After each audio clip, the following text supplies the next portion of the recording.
Good morning, everyone. Sorry for being a couple minutes late. I have the family visiting me in the office. Hello, Tuna. Hi, Tuna. He's gonna wave. Oh my goodness. All right, I'll see you later. Bye. Bye. All right, good morning, everyone. Okay, so Jake is not here today. He is on vacation in Croatia, so it's just going to be me today. And I guess we're just going to analyze all of your stocks. All right, let's do it. I guess I'll just let everyone get in here. Yes, Ralph, thank you. The cats are doing well after they were in the hospital. They're doing great now. Everything's back to normal. Oh, we have my mom in here. Good morning, Mom. Hello. Nice to see you. Okay, we have a question from Bruce right away. Is there any way I can use the screener on Stock Unlock to find 10% or more owners of a business? So far, manually, the only way is through Datorama.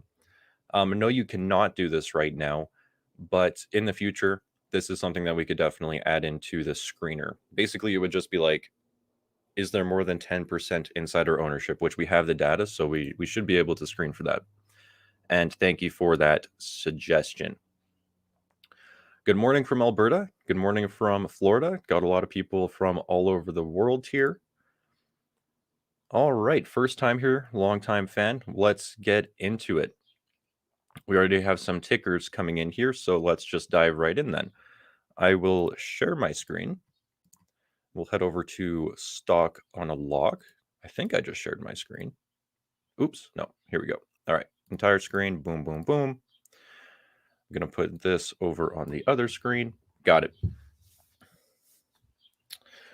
Okay, wow, lots of people just came in. I'm going to do my best to cover as many stocks as I can in this live stream, but I'm getting a lot already, so let's just go for it. Boom, Omer. Hello, Omer. Can we take a look at ATD? Absolutely, let's do it.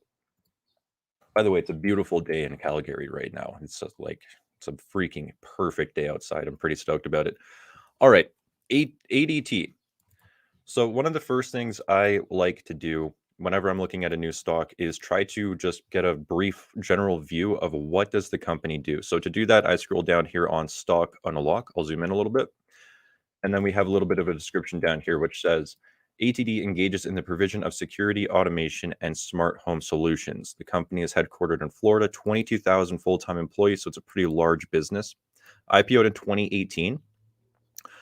Also a provider of residential solar solutions. Okay. Cool. Monitoring of integrated security and automation systems. So it looks like kind of a security business, automation, smart home, and solar, apparently. So a little bit of an interesting business. We can see that it did IPO in 2018, and so far the stock has actually come down since its IPO. It's a $5 billion business as well, so it's like a mid-cap stock, but it is down. So let's see if the overall business has been growing over the past few years since it's IPO'd. So the revenue has been growing. It looks like it does have a lot of expenses, though, like a lot of operating expenses. You can see here the green bars are the revenue, and then all the other bars beside the revenue is the expenses of the business. So this business, its expenses basically are almost all of the revenue, and the majority of those expenses are operating expenses. So I'm wondering if that is stock-based compensation. But overall, the revenue has been growing. It's grown from 4.2 billion to 6.4 billion. That's 50% growth over the past 5 years. Not bad. Let's take a look at the cash flow as well. Operating cash flow actually is not at an all-time high. It was, well, actually, sorry, I lied. It is. It's right around an all-time high right now. Kind of went through a little bit of a downtrend right here in 2020 and has been working its way back up. I would want to know why that is. So as an investor, I would want to, try to understand why did the cash flow drop so much and why is it not growing with the revenue? Because the revenue is at an all-time high right now. CapEx looks okay. So this company should be producing free cash flow, but not a lot of free cash flow. Free cash flow is down from its all-time highs, actually, at only 424 million. So that's interesting to note as well.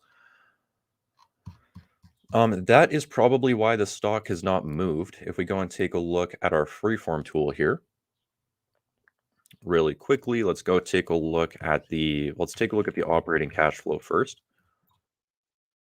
Let's take a look at the stock price compared to the operating cash flow. Let's zoom into like right here. So, well, and maybe we'll adjust this. Let's take a look. Override 0. Nah, let's not. Well, okay. Sure. I guess we should do that for the other side then. Sorry, everyone. Okay. So we can see the stock price is the dotted blue line. Operating cash flow is it's kind of like a brownish red line.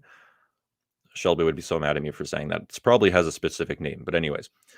We can see the operating cash flow hasn't really grown, and that is kind of why the stock price hasn't really grown either. So it seems like the stock price is kind of following the business's operating cash flow instead of its revenue. The revenue has been growing. The stock price has not responded. So you can also see that stock prices follow profits. They do not follow revenue. So this business's profits don't seem to be growing. So the stock, in turn, is not really growing. So basically, if I were looking at this business, that's the main question I would want to know is like, why aren't the profits growing? Why isn't the operating cash flow growing with the revenue? Because if the profits don't grow, then the stock price probably will not grow as well. So that's kind of what I would want to know. That's what I would want to dig deeper on. But yeah, overall, my opinion on this business, it doesn't really look that exciting to me so far. It is trading for a free cash flow yield of about 8%. So maybe there's an argument there that it is cheaper right now. And I would just look into how are they going to increase free cash flow in the future. Okay, I'm going to look through the comments really quickly here because we got a lot. And looks like the next one is CELH. Is this Celsius Holdings? Yes. Okay. So this is a pretty huge growth stock. Wow. Okay. It's up to $150 now.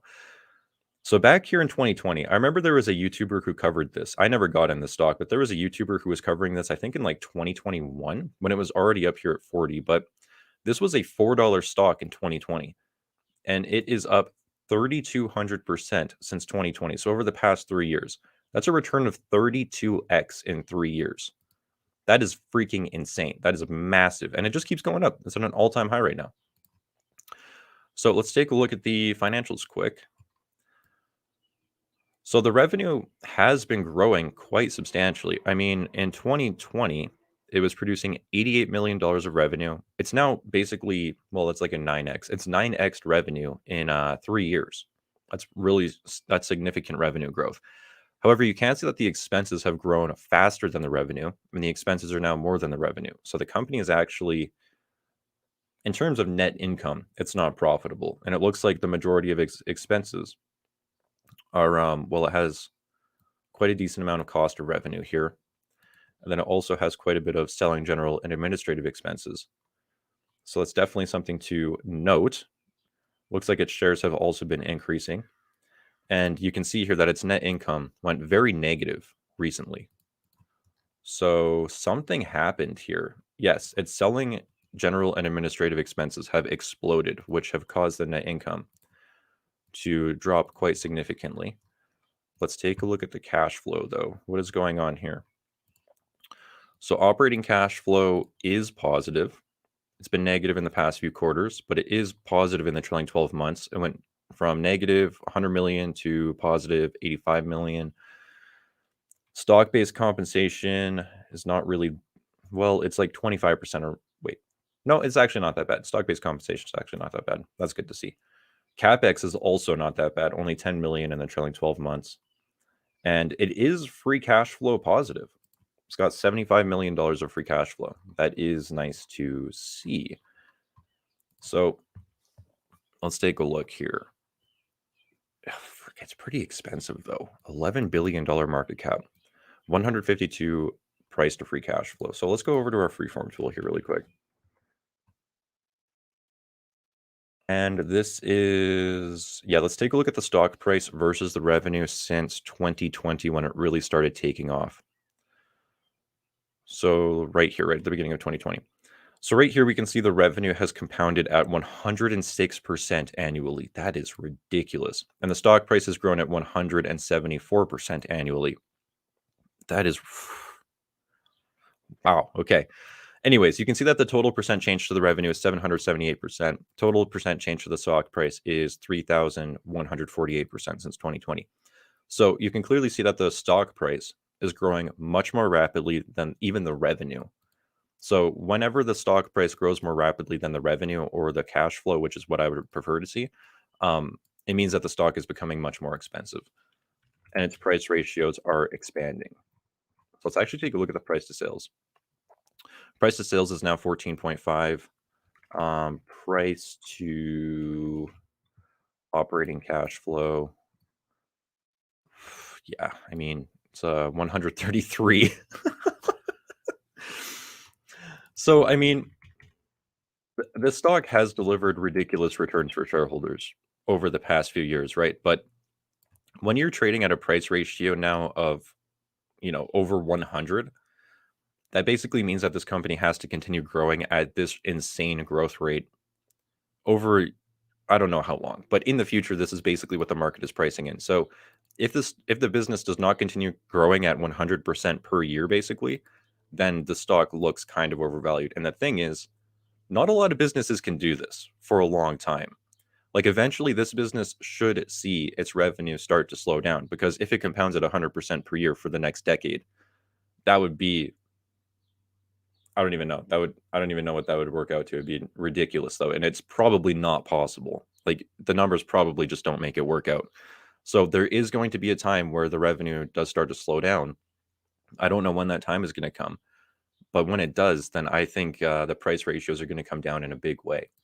So the value investor in me is just like, no, I just cannot. I just cannot do it. I will not pay this price right here. I just can't. I think it's pricing in a lot of risk or a lot of future growth. And if that future growth doesn't come, then yeah, you're taking on a lot of risk. But I mean, frick, congrats to anyone who has held this stock. That is insane. And that YouTuber who called out this stock, yeah, just congrats. It's been a good one. All right, let's take a look at some more here. Let's take a look. Sorry. UNH. I think we might have talked about this one before. This is United Healthcare, right? Yes, it is. Okay, so this is a massive company. This is a $444 billion healthcare company, and its returns have been pretty insane. It is up almost 100x since 2000. It's up 68x. No, sorry, about 70x. If you compare that to the S&P 500, the stock has massively outperformed the S&P 500. It's not even close. So historically, it's been a very, very good stock to own. It's obviously a healthcare stock. And let's take a look at the financials here really quick. So the revenue of this business is sitting at an all-time high right now of about $336 billion. Cash flow, I like to take a look at operating cash flow first. Operating cash flow is at an all-time high of 37 billion. Stock-based compensation is also quite low relative to cash flow. Stock-based compensation is only $1 billion, which is about 3% of operating cash flow. CapEx is also quite low relative to cash flow. It's about 8% of operating cash flow, which means that this business is a free cash flow machine with $34 billion of free cash flow in the trailing 12 months here. That would also mean that the business is not that expensive right now. Price to free cash flow is only 12.98, basically 13. So if we head over to our freeform tool, we can take a look at the price to free cash flow historically. And how is the stock trading today versus history? I like to take a look at the past about decade. So right here, and we can see that the average price to free cash flow for this business is 17.3. Latest is about 13. So it's trading below its historical averages.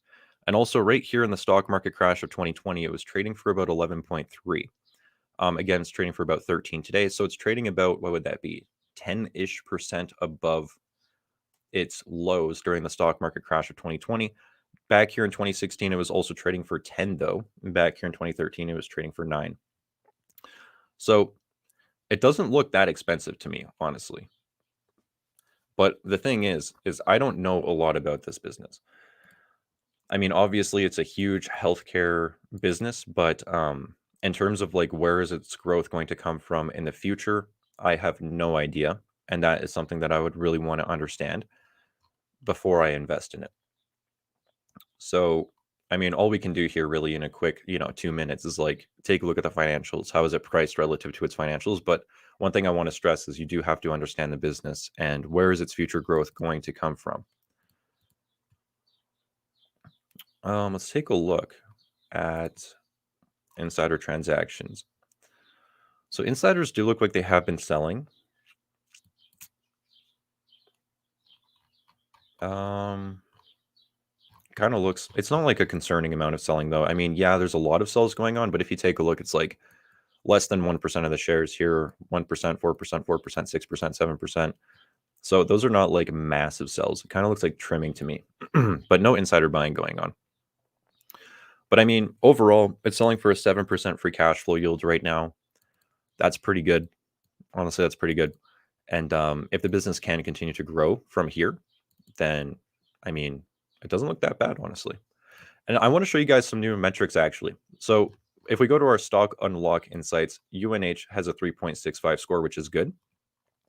And we just added in some of these management metrics right here. So when we were taking a look at the cash flow statement, I was saying that, stock-based compensation was a low amount of operating cash flow.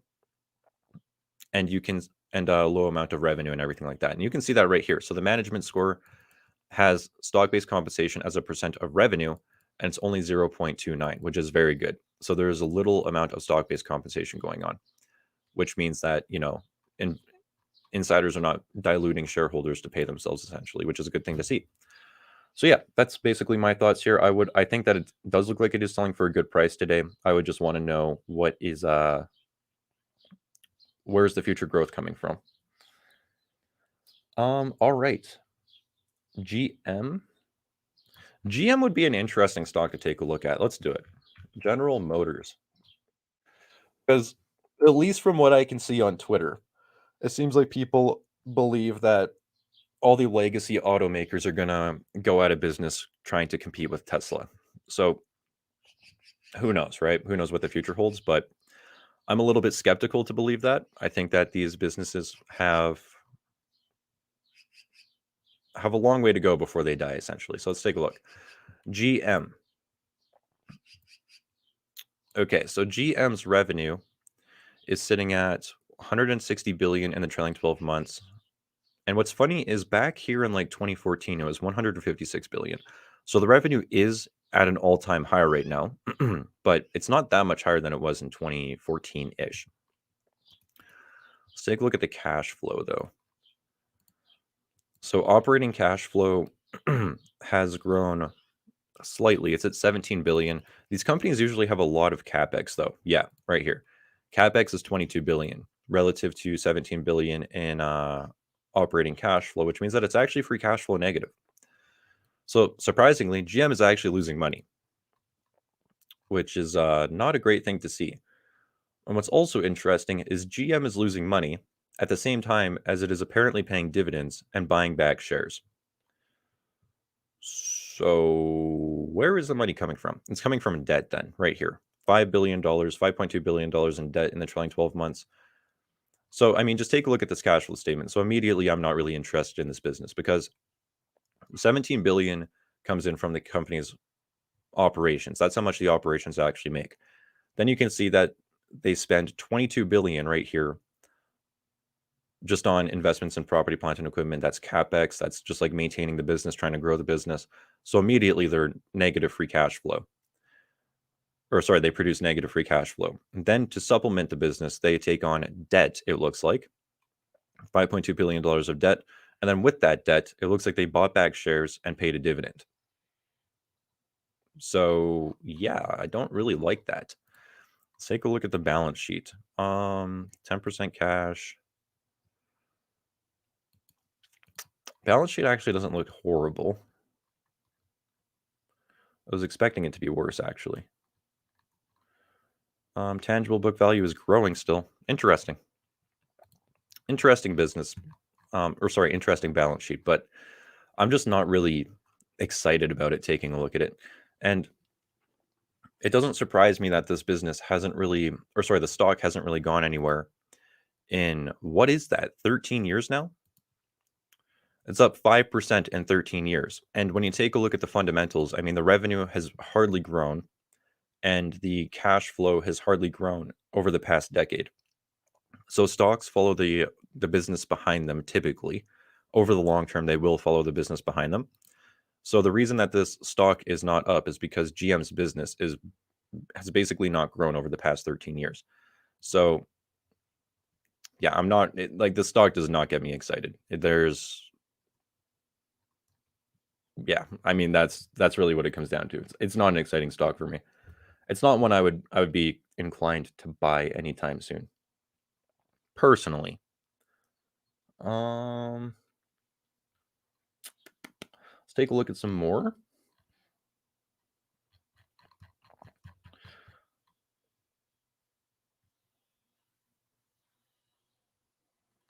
Okay, I just got another comment from Douglas. He says, GM was good morning, Daniel, not the stock I wanted you to take a look at. Oh, I'm sorry. Well, now we all know my opinion on GM. Sorry about that. All right, let's continue on. Let's take a look at HIMS. Yeah, let's take a look at HIMS here.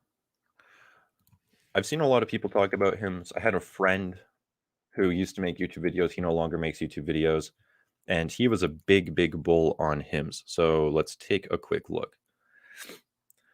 All right, this company, I believe it was a SPAC. So during the SPAC craze in 2020, 2021, yeah, it was a SPAC. It went up, 130+%, more than doubled within a few months, just because, SPACs did their SPAC thing. Then the stock fell 86%, all the way down to $3 over the next about year and a half-ish, it looks like. However, if we zoom in, you can see that it is now up 168% from its lows, and at the peak here, it was actually up 281%. So anyone who is buying from those lows in about May of 2022 is actually up quite significantly on their position. And this was interesting because SPACs and IPOs all had the same sort of price action where they just ran massively. And then they saw this massive decline.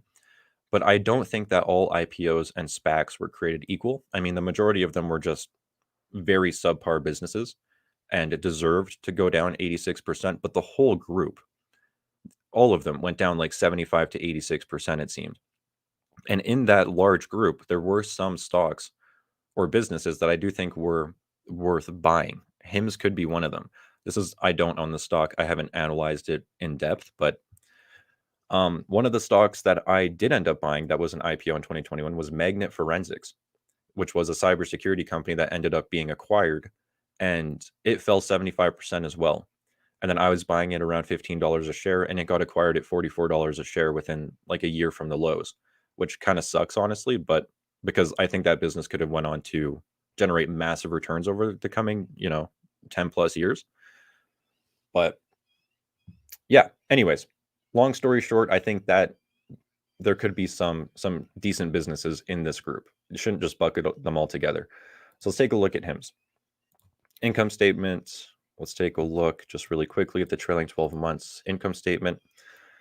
So this business looks like it started reporting revenue, at least in the first quarter, $52 million in revenue. It's up to $616 million. So it's 10x revenue. Is that right? It's 10x revenue in 2 years. Not bad. Not bad at all. Shares have remained around consistent since it IPO'd or SPAC'd. Not bad.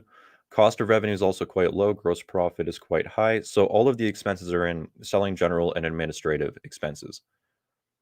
You can see The dark red bar is the cost of revenue. So the cost of revenue is actually quite low. The operating expenses are where everything is going. So it was producing negative operating cash flow. Looks like it has now switched positive in the trailing 12 months, and in the most recent quarter produced $10 million of operating cash flow. So it looks like they are getting to profitability. Stock-based compensation is decent though. That is 48 million here, which is about 8% of revenue. That's definitely something to account for, especially while they're not producing any positive operating cash flow, because this is going to dilute shareholders. Their CapEx overall is low. CapEx is around 1.5% of revenue, maybe 1.3% of revenue. And free cash flow is now positive. So what I would like to see from HIMS is what they are doing now is they're actually focusing, it looks like, on getting their profits up. And if they can continue this trend, then this thing could produce some significant profits in the future because their CapEx is low. Their cost of revenue is low. So a lot of that could translate into profits if they start focusing more on profits and really getting profits up, which again, it does look like they are doing. Let's take a look at the insider transactions going on. Okay, so we have some selling. 11% of the shares, 78% of the shares. Not any buys going on recently, it looks like. Decent amount of selling going on. One thing we did not take a look at actually is the balance sheet. So 49% of the assets are cash, and they have little liabilities. 85% of, the liabilities are only 15%, and assets are 85%. Half those assets are total cash. So $184 million in cash, $63 million of liabilities. So if the company wanted to, it could take its cash position, wipe out all its debt, and still have $120 million of cash. So it's very financially sound. $1.76 billion market cap, though. So this is the hard part for me, is this company is basically generating like no profits right now. And it looks like they're focusing heavily on just growing the business. And they've done a fantastic job of that, by the way, a very fantastic job of growing revenue. But whenever a company doesn't have a lot of profits going on like this, I always struggle to know like how much of the revenue could actually translate to profits for shareholders. And I just don't know. So that would be like the number one question I would want to ask if I were seriously considering this business, is like, okay, they got a great amount of revenue, but what does that look like? Let's say 5 years out, how much of that revenue is actually going to become profits? Because as we already saw in this stream earlier on, businesses do not follow the revenue typically. They follow the profits the company generates. So at some point, this business is going to have to start turning that money or the revenue into profits. And then the question is just how much can become profits. And I don't know. So yeah, right here, you can see stock-based compensation as a percent of revenue is about 8%. That is bad. That's a lot of stock-based compensation going on. It's not the worst I've seen, but it's a decent amount. And it's a lot of operating cash flow because the company is not producing essentially any operating cash flow right now. Growth is amazing though. I mean, that's some ridiculous growth. Profitability is on the lower end right now. So you can see this is what I mean. They have a good gross margin because they have low cost of revenue, but they're not really focusing on turning that into any sort of profits yet. And I would like to see them start to do that. And then the balance sheet is very good. Very, very good. So yeah, that's kind of my opinion on HIMS. I don't think it's quite there for me yet. It's definitely interesting. It's definitely a growth stock, but it's not quite there for me yet. I'm not sold on it quite yet. But people who bought it recently over the past year, y'all done a great job. So congrats. Definitely congrats. I'm just going to catch up and see if there's any comments I should address here.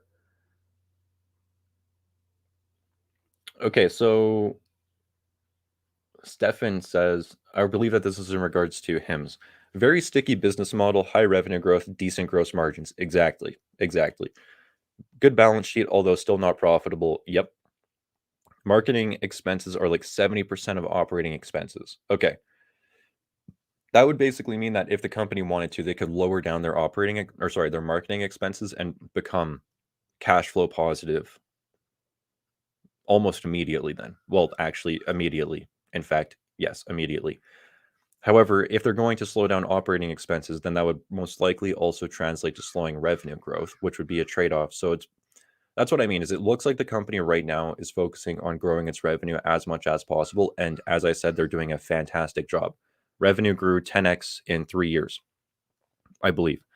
So they're doing a fantastic job of that. And then at some point, I would like to see them slow down that marketing expense and start translating that more into free cash flow. And one way to probably figure that out would be to go through the company's SEC filings, their 10K, their 10Qs, or their MDAs, their management discussion and analysis, and just look at what they're saying, or even go to the transcript and listen to the conference calls and see what the CEO is saying and what their plans are there, and when they might slow down the the marketing expenses. That's what I would do if I were going to seriously look into this business. Let's do.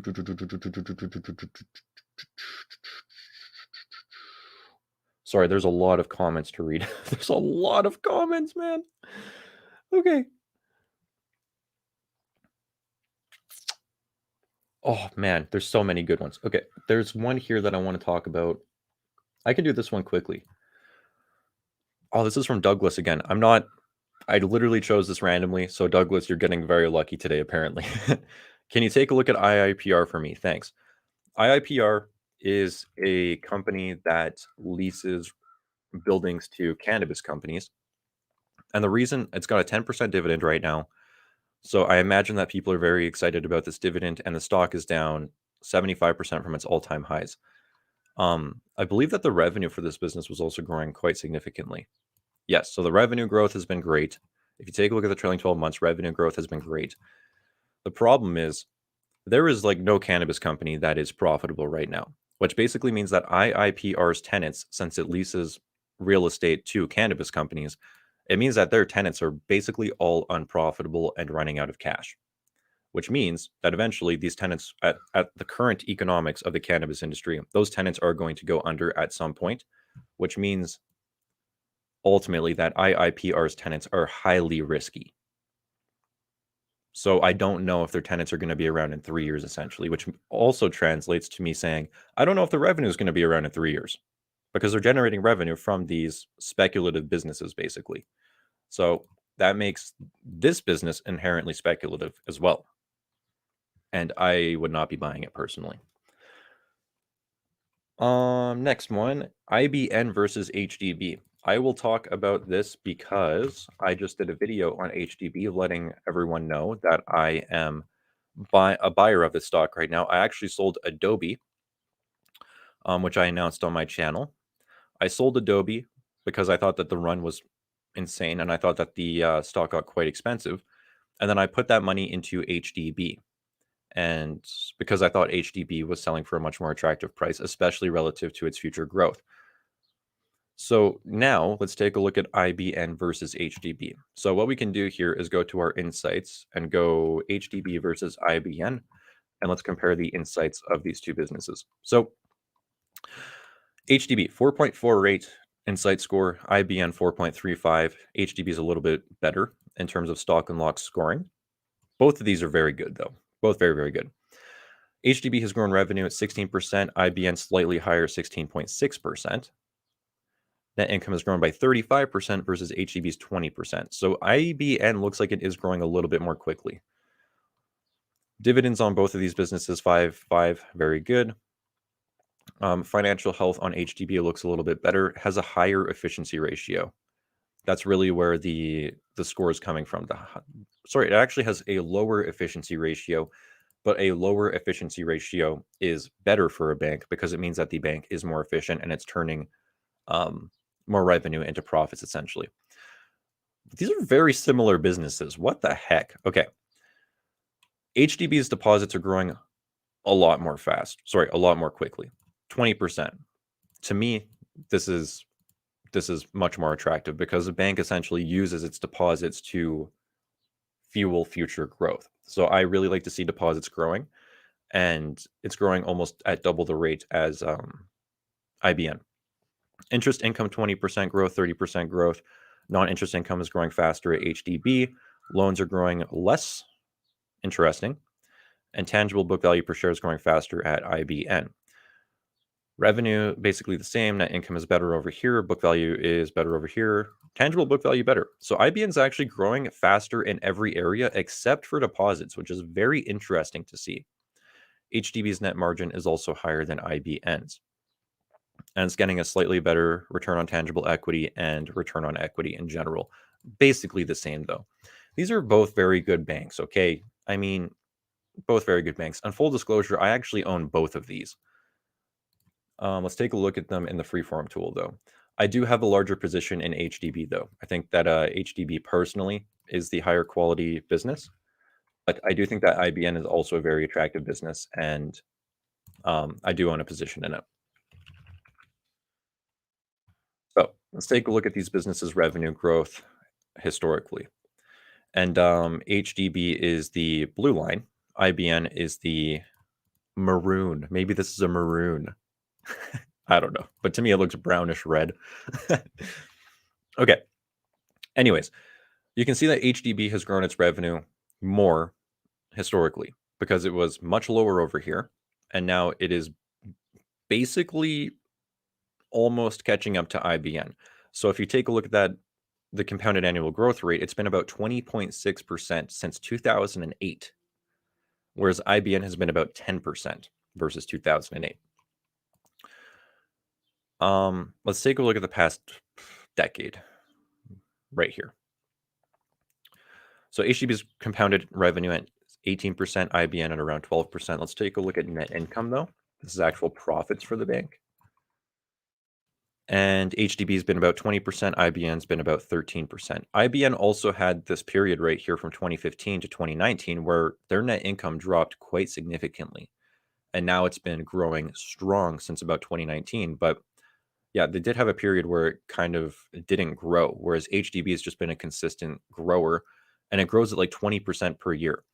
And this is something that I pointed out on my channel, is HDB just likes to grow their metrics at 20% per year, seemingly every freaking year. I mean, whenever we zoom in, and almost on every single time frame we look at, it has compounded its net income and its revenue at 20%. The further back you go, the higher the growth rate goes. But it's a ridiculous stock. It's a ridiculous business. And I think that it can continue to do this for like the next decade, if not longer. I think this growth rate will slow down at some point in the future. I don't know when it's going to come, but I still think they got a long, long runway of growth ahead of them. So basically, I think that HDB is just the higher quality business. It grows faster, and I got rid of IBN prematurely. It grows faster. It's more consistently growing, and I just simply think it's a little bit more of a high quality business. So let's take a look at the PE ratios. And IBN's PE ratio is slightly lower than HDB's currently. HDB's is at around 20. So it is a slightly lower quality bank, in my opinion. And I think that the price ratio reflects that because it does trade at a slight discount. Now, where I bought HDB was around right here when the difference in the price ratios was more significant. Was it around here? I actually think I'm lying right now. I don't think I bought it right there. I actually don't. I'm going to discard that comment because I don't remember exactly where I bought IBN. In the future, I'll go take a look at my transactions and let everyone know where I bought them because it wasn't right here. I've owned IBN for longer than that. Maybe I actually bought IBN at a premium. I don't know, but I bought IBN at some point. I wanted to own both of these banks. And yeah, so that's kind of my thoughts on IBN versus HDB. Now, let's talk a little bit about HDB versus Adobe because I'm probably going to be asked, why did I sell Adobe for HDB? I'll quickly cover that. So the metric that I like to use on Adobe is price to free cash flow. and I do not like to use free cash flow metrics on banks. So we're going to have to do a little bit of going back and forth here. And I'm going to show you all Adobe's price to free cash flow with stock-based compensation excluded from the free cash flow. Oh my goodness. I'm sorry, everyone. Boom. This is the one I want right here. Let's go to right there. This is like the most recent stock-based compensation data we have. So boom. Adobe's price to free cash flow, excluding stock-based compensation, got up to around 30-ish. It actually got up to around 35-ish. Our data is just lagging a little bit here for the stock-based compensation, but it got to around like 30 to 35-ish, which I thought was a pretty high price for Adobe because the business is growing its free cash flow at around 7% right now. So basically, I was paying by holding the stock, I was paying a 35 price to free cash flow for 7% annual free cash flow growth. Now, if you go to HDB's price to earnings ratio, get rid of Adobe now just for simplicity, HDB's price to earnings ratio is around 20, and it's growing its earnings at 20% per year. So when you compare that, Adobe 35 price to free cash flow, 7% free cash flow growth versus HDB 20 price to earnings versus 20% earnings growth, HDB looked like it was much, much cheaper. So that was basically what it came down to. HDB just looked like it was a much cheaper stock, and Adobe looked like it got quite expensive. Okay. David says, HDB equals great stock, but fairly valued. I would agree with this. I think that it is fairly valued today. I don't think that it's overvalued. I do not think that it is cheap. And I do think that it is a great business. What do you think about TrueLeaf now? I'm actually doing a video. My next video on my main channel is going to be covering TrueLeaf and my thoughts on this business. So I will answer that question on my main channel in the next video.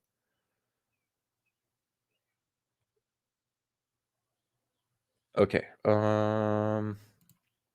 Take a look at Burl. Okay, why not? Let's do it. Burlington Stores.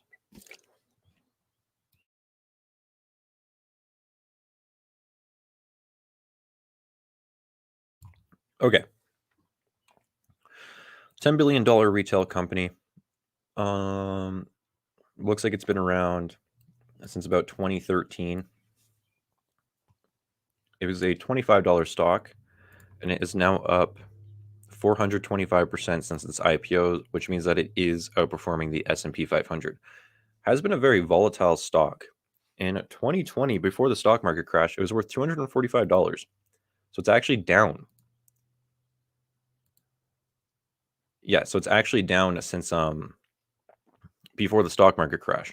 Free cash flow yield of only 2%, really. So they're obviously a retailer, but what do they do? Retail of off-price apparel and home products. Okay.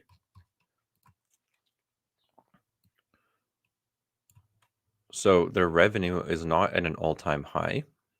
And it looks like they do have a lot of expenses. The revenue is up since pre-COVID, though. But their cash flow is not up. Their cash flow is actually better pre-COVID.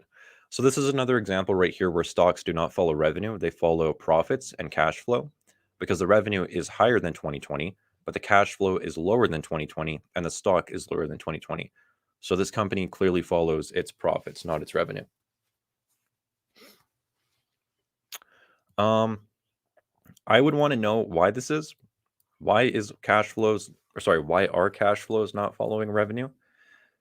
And then it does look like it has free cash flow of 254 million. Cash flow looks like it bounces all over the place. I mean, you got good cash flow here, then it goes negative in 2021, then it goes very positive in 2021, then negative again, now it's positive again. So very volatile cash flows, which also probably is why the stock has been very volatile over the past few years as well. This is not an exciting stock to me. This is a very, very volatile business. It looks like its cash flows go all over the place, which probably means it's going to be hard to predict the cash flows in the future. And even today, it's trading for a price to free cash flow of 40, which is a free cash flow yield of 2.4%. So it doesn't even look like it's that cheap today to me. So it looks like it's kind of an expensive business with very volatile and unpredictable cash flows.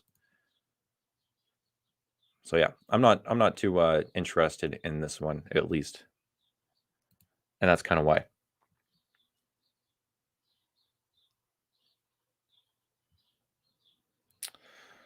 All right, I'm gonna move on to the next stock. Oh, Kevin asks, Daniel, will you be talking about Atmu? Yeah, so in our last live stream, at the very end, I said we're gonna do a little bit of a research project on Atmu. And I was going to, well, I told everyone to go do some research on Atmu and then we would talk about it. So I guess I should talk about it. But I also wrote a subscribers only newsletter going deep into Atmu and its financials and everything. Now, I kind of I like the idea of, at the end of a stream saying, okay, research this stock over the next week and then next stream we'll talk about it. But I got a lot of feedback saying that Atmu was too difficult because there's no data on this stock outside of its SEC filings. And if you want to get data on the business, then you have to go through like 200 pages of SEC filings. So a lot of the feedback I got was like, this is a cool idea, but the first one, this Atmu, was like too difficult, bad call. So I apologize about that. But overall, yeah, I mean, you're not really going to get any data on this business, even on Stock and Lock. You're not going to get any data. But overall, this business was spun off from Cummins, TMI, and it is their air filtration business. So Cummins is this massive company, massive global conglomerate, and then they spun off Atmu, and Atmu is just Cummins filtration business. Atmu is generating oh man, I wish I had my notes. I wish I had my notes ready. I should have been ready for this. I apologize. Anyways, Atmu, I believe, is trading for a price to free cash flow of something like 8 right now. It's growing its cash flows, it's growing its revenues, it's growing all of its profits, and it looks like it has a decent runway for growth. I believe that they're going, or the market they're in is growing by about 5 to 6% per year. So it's not a high growth business, Atmu right here. Not a high growth business at all, but it is growing. It looks like it's growing steady, and it is trading for, I believe, a price to free cash flow of around 8. Oh, do we have the data now? Stock and Lock says it has a price to free cash flow of, yeah. Yeah, okay, we actually have the data here now. It came in. So yeah, this is the free cash flow. This is the correct free cash flow right here, 204 million. And so this is how much free cash flow the company has generated in the last year. Now, when you go to the company's market cap, it's a $1.83 billion company. So the price to free cash flow now is actually 9, which means that it has a free cash flow yield of around 11%, which means, if the company wanted to pay out 100% of its free cash flow, it could pay out a dividend of 11%, which is quite attractive. I mean, this company could basically deliver you 10% plus returns using its cash flow and not have to grow at all in the future. That's market beating returns. And it is still growing its revenue by 5 to 6% per year, it looks like. That's why I thought that it looked attractive. Do we have the data? We don't have the data on the cash position yet, though. So we don't have the data on the cash position yet, it looks like, but the balance sheet did look decently strong to me as well. If you take a look at the assets versus liabilities, it has a lot more assets than liabilities. And the reason why I initially was interested in the stock is because it's a spinoff. And typically, spinoffs, the company that spins off their segment, so like Cummins spun off Atmu, whenever a company does that, they like to give it a lot of cash and give it basically a strong financial position and set the company up for success. Because Cummins, well, one, they own 80% of Atmu, so they're heavily invested in this business. They clearly want it to succeed. And then there's also like, oh man, I don't know. I don't have the right words right now. I'll put it this way. If Atmu were to fail, it would look very bad on Cummins and on the management of Cummins. So they're highly invested in the business and they want it to succeed. And Peter Lynch, man, I wish I was more prepared for this. All right, I'm going to stop sharing my screen for a second.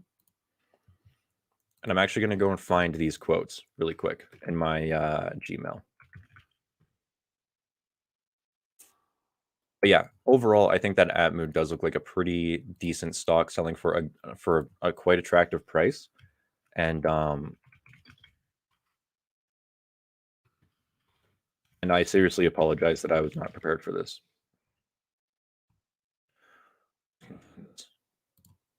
All right, so right here, I have some quotes. I'll share my screen again. This is from the newsletter. So right here, this is from wrong screen. Amateur hour. This is from Peter Lynch. He says spin-offs of divisions or parts of companies into separate freestanding entities often result in astoundingly lucrative investments. Peter Lynch, right there. I believe there is another quote in this newsletter. Maybe I didn't add it. It doesn't look like I added it. But Monish Pabrai actually had a quote saying that he believed spin-offs were incredibly attractive investments as well. And then even Charlie Munger, he said there's 3 types of investments investors should focus on, in his opinion. Don't forget the first 2, but the last one was spun off businesses. And again, it's because these businesses, these massive conglomerates like Cummins, they spin off businesses with very strong finances, and they're heavily invested in seeing these businesses succeed. They want their spin-offs to succeed, and spin-offs typically do very well. I actually saw a comment. That's kind of going to wrap up my thoughts on Atmu. But I saw another comment on this stock right here, Lumen. Is a spin-off of Constellation Software. It's a brand new spin-off. Full disclosure, I do own shares in this business. I own Constellation Software, so when they spun off Lumen, I got shares gifted to me. And then additionally, I bought more shares of Lumen. So I do own the stock here as well. And this is another one. You're not going to find any financial data on it because, it's a recently spun off stock. So if you want to understand the financials of this business, you have to go and read through like hundreds of pages of SEC filings, find out, the historical performance of this business, how does it grow, and what are its finances like even. And you're not going to find that information on Stock Unlock or on any other investment platform. You have to go through the SEC filings, which basically means that there's this large barrier to entry for spun off businesses like this. And a lot of investors straight up are just not going to do the work. So if you are looking for, if you're researching spinoffs, then your competition of other investors looking at these businesses is quite low, which also means that they typically sell for very attractive prices and they're heavily misunderstood. So people don't want to buy them. That, in my opinion, is why Atmu, when I covered it in the newsletter, was trading for a price to free cash flow of 8, which means that it had a free cash flow yield of 12 to 13%. Because people don't seem like they want to analyze spinoffs, and they're hard to understand, and you have to do a lot of work to understand them. Lumen Group is another good example of that right now, in my opinion, which is why I have been adding to it. And I'm not going to talk about this business more, though. I actually was planning on never bringing this up. And yes, I do own stocks that I don't talk about ever on YouTube. And I was planning on leaving this to be one of them, but it's a good example. Another one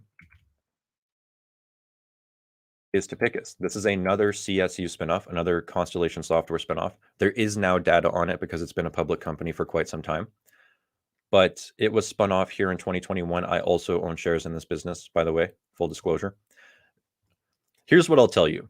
If Constellation Software spins off a business, I am going to be researching it immediately. I'm going to be very interested in it immediately. And there's a high likelihood that I will own its shares. I will tell you that.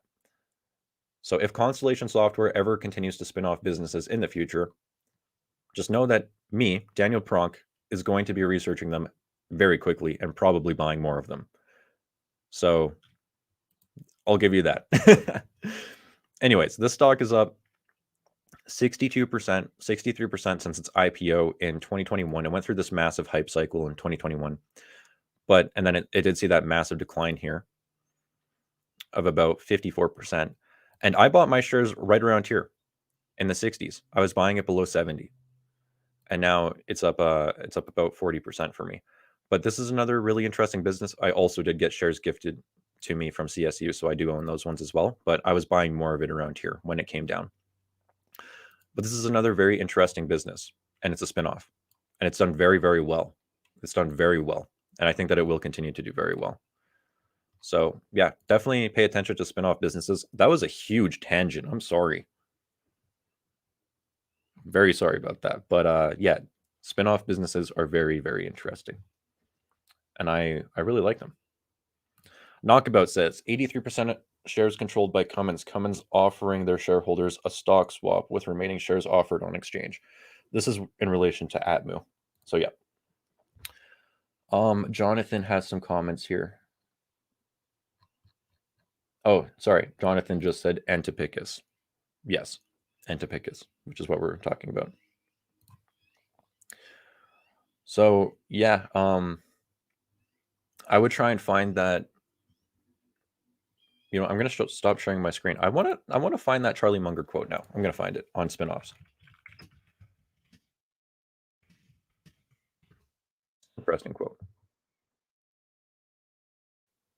Yeah, right here. Share my screen again.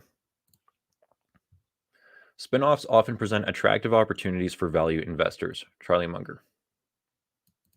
And it was one of the 3 investments he said. Sorry,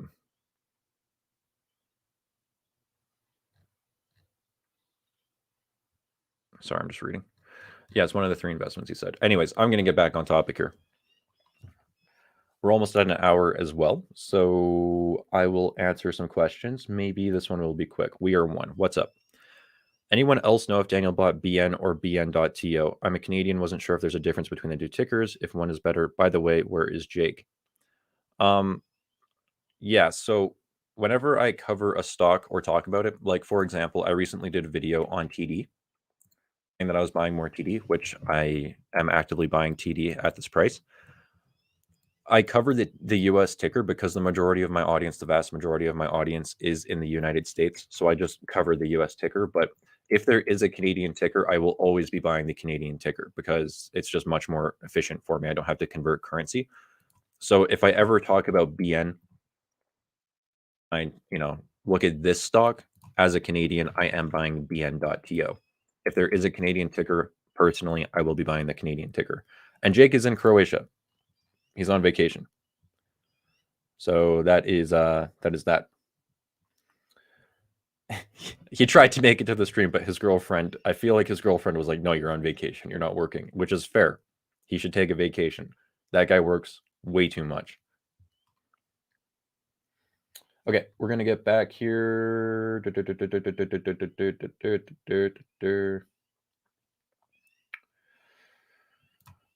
SM Finance. What's up, SM Finance? This person is always in our live streams. Really appreciate. I was just about to type in SM Finance, but you don't have a ticker. Sorry about that. EPF.V. Everyday People Financial. Could you look at it? It's a small cap financial that's growing revenue huge, and management just said they are stopping compensation until profitable. Still unprofitable, but would like to see your opinion. Sorry, I just had a hiccup. Oh, this is a very small cap. We're talking like $10 million.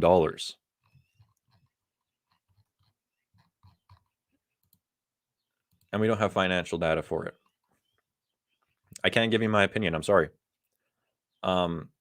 This is a friggin' penny stock, though. So I would definitely be careful. Definitely be careful. And that's all I'm going to say.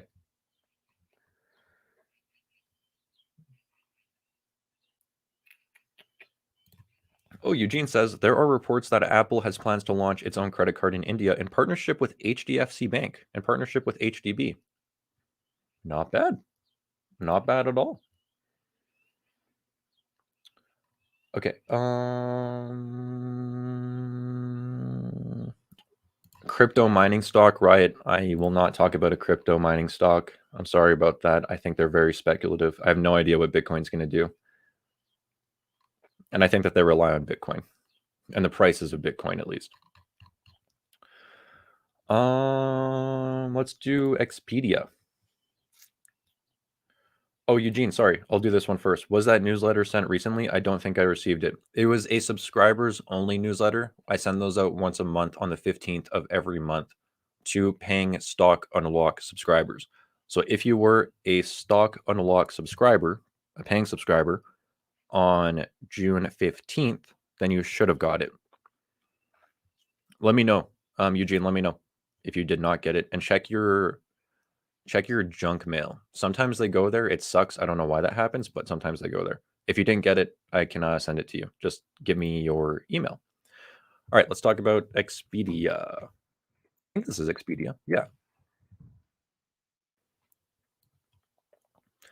Okay, so this company's been around for a very long time. 2005. It's up 384%, which means it's outperforming the S&P 500. Not by as much as some other stocks, but it is outperforming the S&P 500. Expedia, I think, is a pretty well-known business. It's a $15 billion company. They compete with Airbnb. They're like an online travel company. I think they do more than Airbnb though. I think they have like,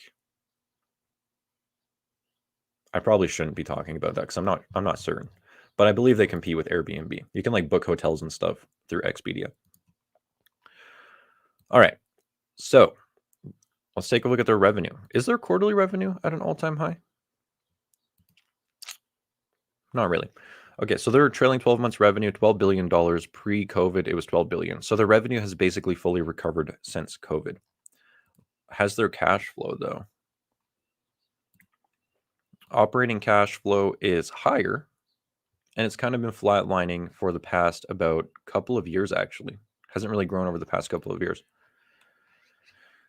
Stock-based compensation is a low amount of operating cash flow. That is good to see.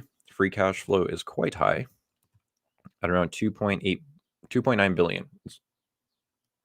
It's about flat over the past few years, though. So, how has the stock performed over the past few years? This doesn't really surprise me because cash flow isn't really going up, and revenue is kind of just back to where it was. It is cheap, though. Wait, what is happening here? Is that right? Price to free cash flow of 5?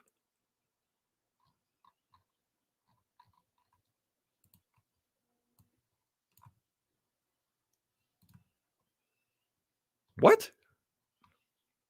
They're buying back shares. They're paying back debt. Okay. What are they doing with their cash flow? Let's figure this out. $3.6 billion comes in. Okay.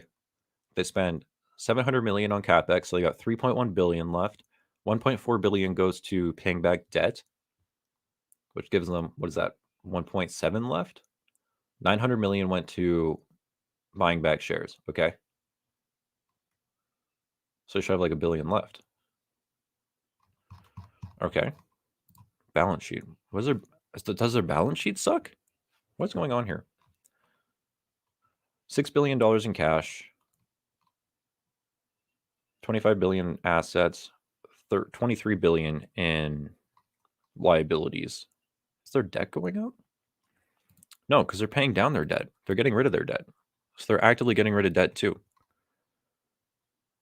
Tangible book value is negative. Okay.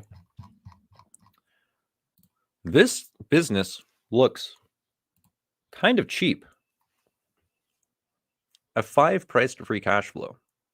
I'm just going to take a look at what insiders are doing now.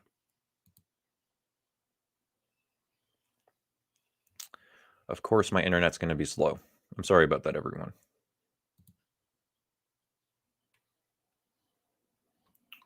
Whenever I stream, it's slow, but this is exceedingly slow. Okay. Might have to give up on that. So think about this. This is a $15 billion company, apparently, doing over $2 billion in free cash flow. 5.4 price to free cash flow, which is an 18% free cash flow yield.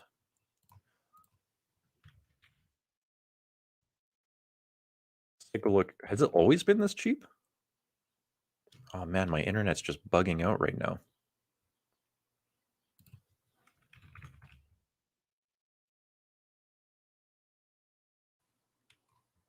Okay, so it was this cheap in 2012.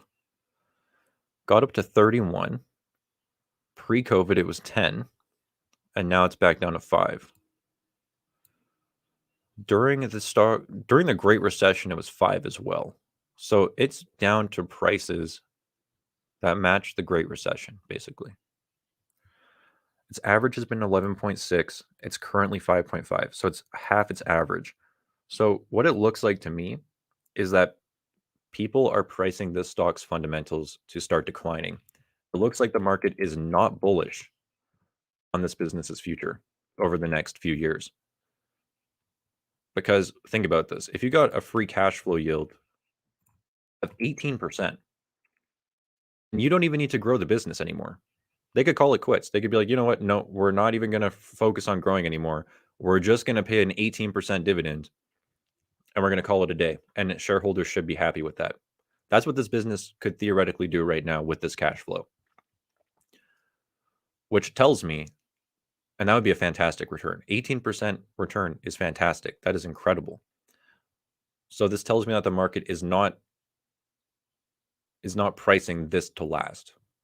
So the market is pricing this business's free cash flow to start coming down. And then the question for me would be like, is the market right? And if that is what the market is pricing in, why are they pricing that in? And again, are they right? So I would want to know, like, what is this company doing? How is it going to continue pursuing growth? How is it going to maintain its cash flow? Are they projecting free cash flow to drop? I really wish. Oh, okay. Insider loaded for us. Let's go. So I'm not seeing, there was a sell right here at $95. Really? Weird. Exercises, more sells right here, $89. Why are they selling the shares at an 18% free cash flow yield? Who knows? Maybe the business is projected to decline in the future. Maybe people aren't traveling. Maybe everyone got the travel bug out of their system and now people don't want to travel. I'm not seeing any buys. These are grants. These are options. But people are selling. So that's what I would want to know. I would really want to know, like, what is the company projecting and why is the market pricing this so cheap? Because it looks too cheap.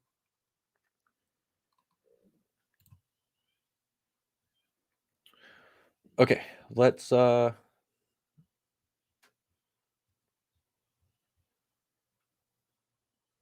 someone says B King is also cheap, which is, I believe, another Airbnb type competing business.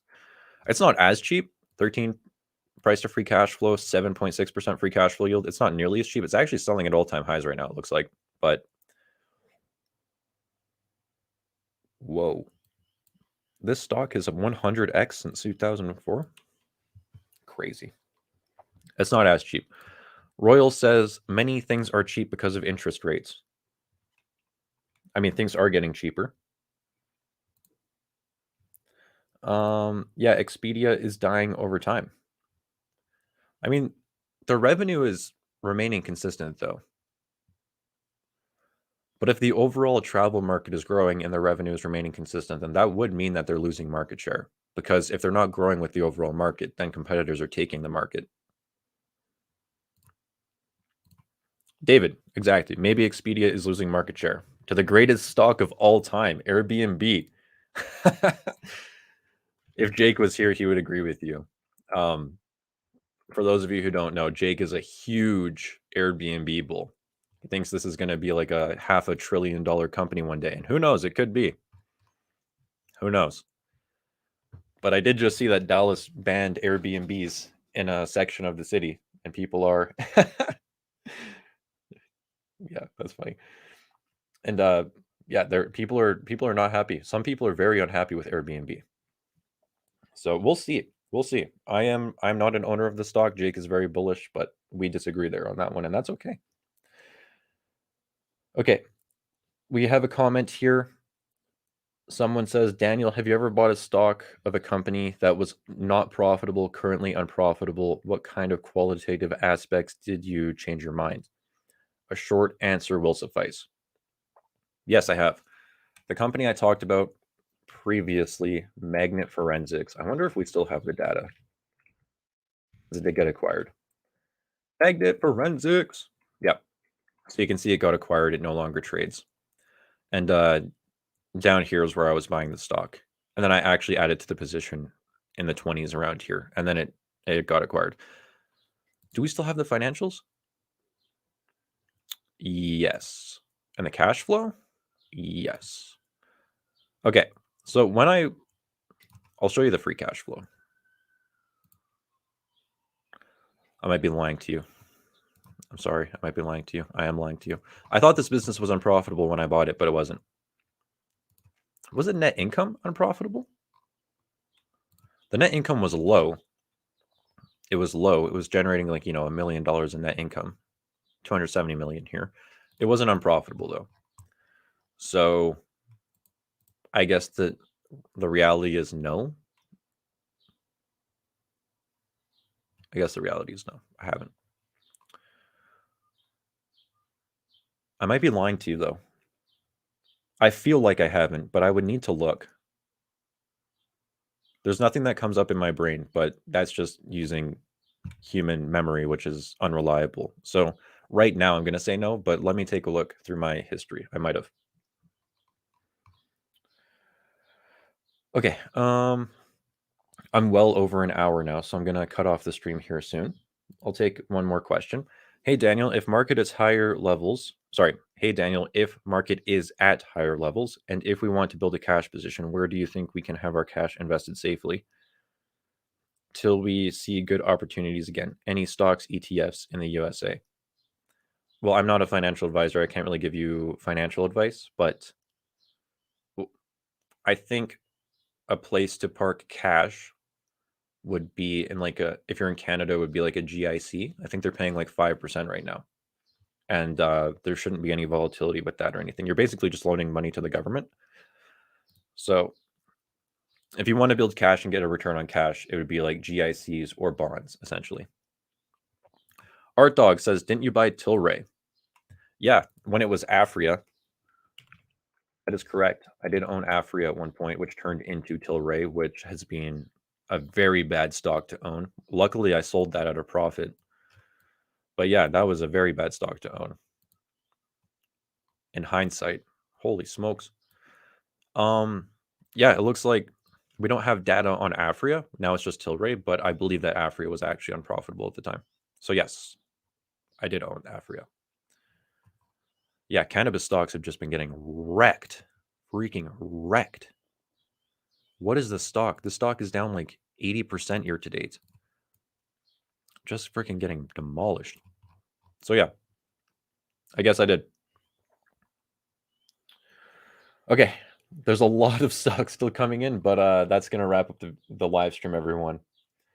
And it's been over an hour. My voice is starting to hurt. GTBIF is down too. Yep, all cannabis stocks.